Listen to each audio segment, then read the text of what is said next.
In this tutorial, I'll show you how to customize your Notion workspace with widgets, custom icons, and GIFs. These simple additions can make your pages more functional and visually appealing. Let's get started. To add a widget, visit a widget provider such as Indify and choose the widget you want. Customize its appearance, copy the embed link, then return to Notion, paste the link, and select Create Embed. To add a GIF, find one you like on Giphy, copy its link, paste it into your Notion page, and choose Create Embed. You can move and resize the GIF to fit your layout.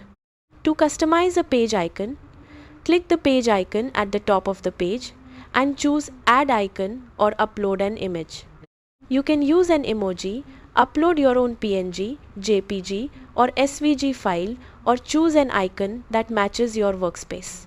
Arrange your widgets, icons, and GIFs to create a layout that suits your workflow, whether it's a study, dashboard, project planner, journal, or personal homepage. That's how to customize widgets, icons, and GIFs in Notion. Thanks for watching.